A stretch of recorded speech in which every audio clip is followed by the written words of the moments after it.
ব্যাংকের আসল নম্বর ক্লোন করে গ্রাহকদের ফোন দিচ্ছে হ্যাকাররা, যা স্পুফিং নামে পরিচিত। এফবিআই জানিয়েছে প্রতারকরা গ্রাহকের নির্ভুল তথ্য দিয়ে বিশ্বাস অর্জন করে এবং টাকা সুরক্ষিত করার অজুহাতে তা হাতিয়ে নিচ্ছে।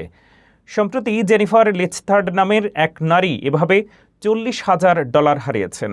ব্যাংক কোনোদিন ফোন করে টাকা সরানোর নির্দেশ দেয় না, এই সতর্কবার্তা দিচ্ছে প্রশাসন।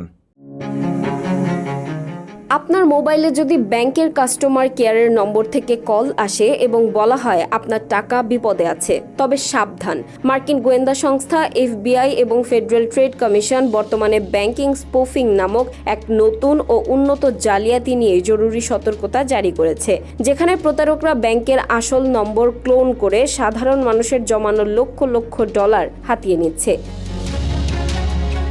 জেনিফার লিচথার্ড নামক এক ভুক্তভোগী জানান, তার চেইজ ব্যাংকের ডেবিট কার্ডের পেছনে থাকা নম্বর থেকেই তার ফোনে কল আসে।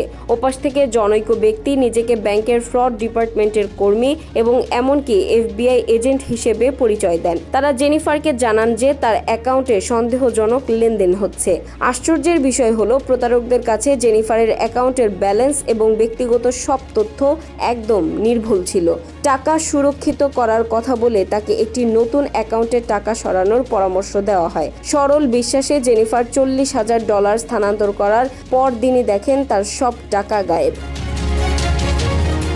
এফবিআই এর শিকাগো ফিল্ড অফিসের বিশেষ এজেন্ট রবার্ট রিচার্ডসন জানান, অপরাধীরা ডার্ক ওয়েব থেকে গ্রাহকদের তথ্য সংগ্রহ করে। কথা বলার সময় তারা গ্রাহককে এতটাই আতঙ্কিত করে তোলে এবং দ্রুত সিদ্ধান্ত নিতে চাপ দেয় যে সাধারণ মানুষ চিন্তা করার সময় পায় না। সুজি অলগুড নামের আরেক নারী একই কায়দায় $5,000 হারিয়েছেন। চেইজ ব্যাংক এবং এফবিআই স্পষ্ট জানিয়েছে, কোনো ব্যাংক বা সরকারি সংস্থা কখনোই ফোন করে আপনাকে টাকা অন্য অ্যাকাউন্টে সরাতে বা পাসওয়ার্ড দিতে বলবে না।